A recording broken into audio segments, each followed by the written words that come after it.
Hello all, welcome to my talk, From 2.5 Weeks to 1 Day, Improving API Delivery Outcomes. My name is Ikenna Nwaiwu. I am APIops Lead at 10x Banking. First, a little about me. I joined 10x Banking as an API product owner, helping coordinate the work around API design, API configuration, deployment, and testing.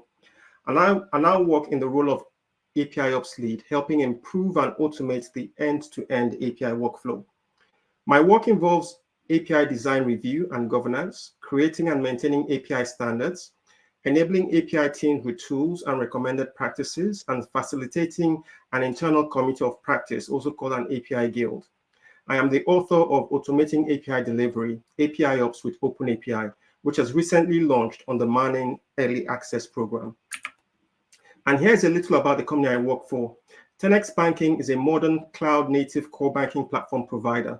We provide a SaaS managed service for core banking used by global tier 1 banks to power their digital banking propositions. To give you some context on what we do, here is what our platform architecture looks like. Our clients are banks. Our clients' customers use various channels like mobile apps, web, and ATMs to interact with our clients' banking services. To support these interactions, our clients interface with us at the back end as their core banking provider. They do so through a set of REST APIs and perform various operations, for example, recording transactions, setting up accounts, making payments, and so on. As you can see, the primary interface for all these interactions with our platform is through our REST APIs. So APIs are very important to us, and we manage our APIs as a product. We have been on a journey of transforming our API development workflow to make it more automated. That is, we've been adopting API Ops. Before we started our transformation, we had several issues, including the following. We had a code-first approach to API design. This, coupled with the fact that we had poor compliance with our API standards, led to significant API-related rework and long lead times for API delivery. Our API design review process took too long, and we had an overburdened centralized gateway team responsible for deploying API configuration. So far in our API Ops transformation at 10x, we've achieved the following. We have greatly increased our API standard compliance, we've vastly reduced the API rework, and we've reduced our API design review time from 2.5 weeks to 1 day, from where I have picked the title of this talk. But an API Ops transformation like this requires problem solving. As described by Art Smalley, there are 4 kinds of problem solving. The first is troubleshooting problems, requiring reactive problem solving aimed at returning to normal conditions quickly. The second is gap from standard, which is problem solving to uncover the root cause of problems, preventing the current delivery workflow from meeting existing standards. The third is target condition problem solving, which is continuous improvement aimed at increasing performance beyond existing standards. And the fourth is open-ended problem solving, which is about applying innovation and creativity to come up with radically new products and services. This talk is aimed at those managing an API Ops transformation like ours. This includes API product managers, API product owners, principal engineers, and API architects. The goal of this talk is to show you how to use a conceptual tool, a structured problem-solving approach called A3 thinking, to support your API Ops transformation. This usually involves solving type 2 and type 3 problems. The A3 can be applied to whatever software delivery process or methodology you use, any flavor of Agile, Scrum, Kanban, and so on. As they say at Toyota, good thinking, good products. Let me show you how I'll present this talk. I'll begin by giving you an introduction to A3 thinking. Then I'll explain what API Ops is. I'll present an example API Ops problem. Then I'll walk you through applying A3 thinking to solving the API Ops problem. I'll present some of the advantages and challenges I've found with applying A3 thinking. And I'll wrap up by providing you with references to some resources for learning more about A3 thinking. So let me begin with introducing you to A3 thinking.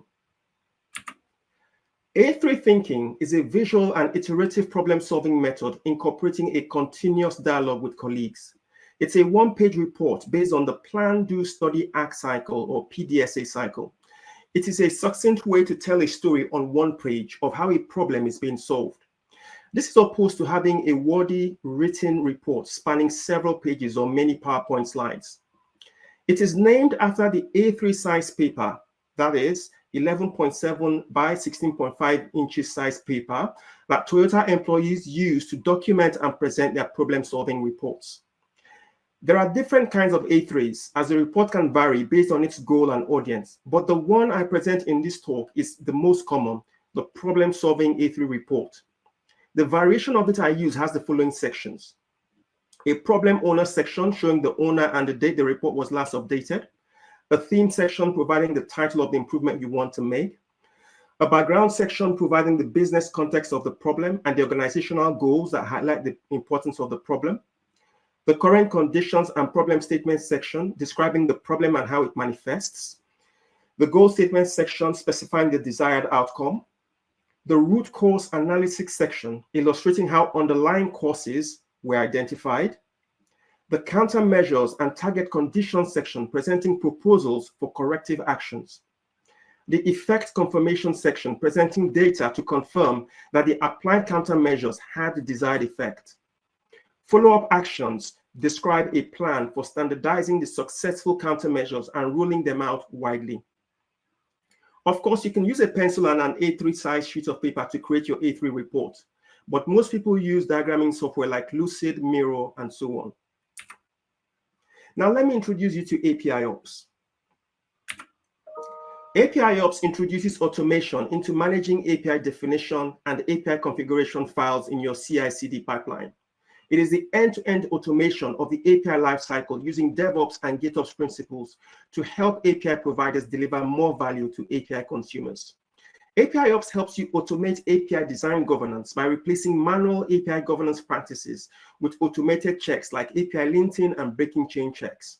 In this way, APIops helps organizations increase the tempo of their API delivery and deployment, as well as increase the consistency of their APIs through automated standards governance. Here are 6 principles of doing APIops with a declarative API definition format like OpenAPI. First, use the product thinking approach of designing your API contracts first to get early feedback on the design before you start implementing the API. Second, store your API definition files in Git so you can build automation around it in your CI/CD pipeline. Third, validate compliance of your API definition files with standards by running API linting and breaking chain checks as part of your CI/CD pipeline. Fourth, run tests to verify that API implementation is in line with the API definition file. Fifth, store API gateway configuration as declarative configuration in the Git environment repository. And sixth, changes to the system state should be triggered via software agent deployments based on Git commits. The software agents can be CI/CD pipelines that push gateway configuration to environments, or Kubernetes operators like Flux and Argo CD that pull gateway configuration from Git environment repositories. Now, let me show you an example problem you can encounter in an APIops transformation. Imagine that a large enterprise has APIs that are facing the following problems. They have API consistency issues, that is, APIs don't comply with the organization's API standards, and it takes a long time to deliver API changes due to the significant API work required caused by these API consistency issues. Let me show you how to apply A3 thinking to this. First, start by specifying the owner of the problem at the top right-hand corner of the A3. The problem owner is accountable for both the results and the process for achieving the results. The problem owner also reports on the problem resolution status to their manager. One more thing you need to provide at the top section is the date. You will revise your A3 frequently as you get new information and iterate through the problem-solving process. Updating the date each time you update the draft copy helps your readers differentiate the new version from any older copies of the draft. Next, the theme. The theme of the A3 provides the title of the improvement you want to make. It should give the reader an overall idea of the change you discuss in the report and should describe the problem that the improvement effort addresses. Write the report's theme at the top. In this example, the theme is increase API consistency. Be careful your theme does not ascribe a cause to the problem or prescribe a solution. A rule of thumb I use is to start the theme with words like improve, increase, reduce, and so on. Next comes the background section of the A3 report. In this section, remind the reader of the report why it is important that the problem is solved. Provide the business context and relate the problem to company or departmental goals. This helps show how the problem being solved aligns with business goals. Where possible, provide information with illustrations, tables, or bullet points. In this example, solving the API compliance problem is aligned to the departmental vision of providing best-in-class developer experience to facilitate platform integration. It also includes information the reader of the report needs to know, like the fact that the API style guide is available for teams to access. Next is the current conditions and problems statement section. This section of the API report helps define the problem in 1 or 2 sentences and illustrates the current process in which the problem manifests. Present verified facts and data about the problem based on first-hand observation of how it manifests. You can do this by observing the process or tasks for yourself, interviewing colleagues, pairing with colleagues to observe how they work, studying defect tickets, or reviewing code files and API definition files that exhibit the issue. Note what the tools your colleagues use and how they do the task. Also watch out for what tools they don't use. For example, if you have a company API style guide or a recommended API design tool, what if your colleagues actually use them? If there are meetings in the process where important tasks are done or problems are surfaced and discussed, attend and observe. For example, attend API review meetings. Succinctly capture the information in the current conditions section. Throughout the A3, use bullet points, diagrams, and figures to help provide the information succinctly and capture the attention of the reader. Remember, a picture is worth 1,000 words. Consider using bar charts, pie charts, histograms, trend lines, timelines, and flow charts to illustrate the problem and the process involved. In this example, imagine that after closely observing people at work in the process, I've captured the way the problem manifests in a process chart. I've also defined the problem statement as follows. 70% of API changes have API standards and compliance issues, leading to rework of API definition or microservices and increased lead time for delivery. This is a good point to meet with your manager or other colleagues and discuss and refine your report with their input. Remember, the A3 is about continuous dialogue with colleagues to gain alignment. The goal statement of your A3, the next is the goal statement section of your A3. In this section, you specify what standard or basis you will use to measure the success of your improvement effort. It answers the question, what will success look like? And it helps you think ahead on the metrics you intend to use to confirm the effectiveness of your improvement efforts. Use it to identify 1 or 2 performance metrics you want to improve. Also specify the time frame during which you want to implement the improvement. For my APIops improvements, this is usually between a couple of weeks to a quarter. Because I work with agile teams who usually plan work based on sprints, I like to specify a time frame in terms of the number of sprints I estimate it will take to accomplish. I like to present the goal of the improvement as a table showing the metric I want to improve, the current value, the target value, and the percentage increase or decrease. Usually, the cheapest way I get these metrics is by observing the problem and getting an average measure over 2 or 3 observations, or speaking with 2 or 3 colleagues who work on the issue directly and getting an average estimate from them. These measures have been good enough for me to use to judge the value of the improvements. Again, this is a great time to meet with your manager and other colleagues to dialogue and get alignment on the improvement goals. Note that at this stage, we are discussing the expected performance improvement outcomes, not the remediation actions. In step 5, perform a root cause analysis to discover the underlying reason the problem occurred so that you can prevent it from reoccurring. One common way to do this is the 5 whys approach. This involves asking why about 5 times. What you are doing in root cause analysis is to come up with a predictive theory of how your complex system works. Your theory will generally be that if the root causes are addressed, then the overall system can be improved. I like to brainstorm on the root cause analysis with 2 or 3 colleagues to get a richer output. In this example, a 5 whys root cause analysis points to the underlying cause being a capacity issue. The API platform team are too busy on other urgent work to prioritize writing the automated linting rules. Now note that we started with an API standards problem, but we are now discovering that it is connected to a systemic capacity issue. Step 6 is the time to propose how you intend to tackle the problem. It involves presenting options for correcting the problem. These are called countermeasures. Brainstorm and note what countermeasures you can use to address the causes you identified in your root cause analysis. To help you be innovative in your problem solving, consider as many options as you can and consult with colleagues involved in the process. Cross-functional involvement and consensus helps you get better countermeasures.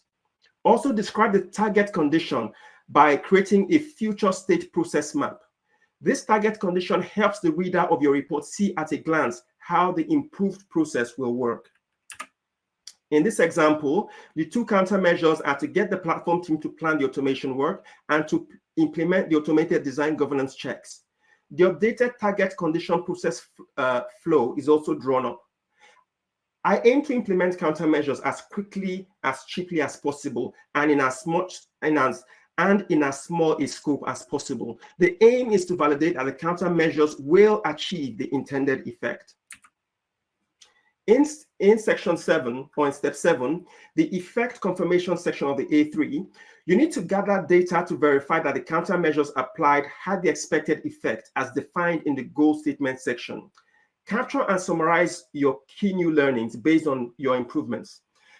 And you also need to establish the cause and effect relationship between the countermeasures you applied and the observed effect. In this example, implementing a countermeasure led to a 200% improvement compared to the 100% that was expected. This clearly validates the theory that automation leads to more compliant APIs. I also like to use quick surveys as a cheap way to capture qualitative feedback on improvements. What happens if the theory was not validated? In this case, you go back to observing the correct conditions to gain a deeper understanding of why the countermeasures didn't work. And then you follow the cycle to update the root cause analysis and formulate new countermeasures. You have validated the countermeasure in a small scope. Now, in the step 8 in the follow-up actions section, you plan on rolling out the countermeasures more widely. At this point, you can start creating stories and epics to expand the application of your validated countermeasures. Also, look for other teams and parts of the organization you can share the new learnings with. In this example, the follow-up action plan involves presenting the results to a wider team and doing the work to apply the automated checks to all APIs and extend the number of automated checks. Here are a few more tips. Don't fill your A3 all at once. After filling each section, have a conversation with your manager or other colleagues before proceeding. Number 2, the goal is not to fill a perfect A3. The goal is to improve thinking around the thinking of problem solving. And point 3, focus on cheap ways of measuring performance quickly. As Douglas Hubbard says in his book, How to Measure Anything, the purpose of measurement in a business context is to reduce uncertainty to help you make a decision. Now, let me discuss some of the benefits and challenges of A3 thinking.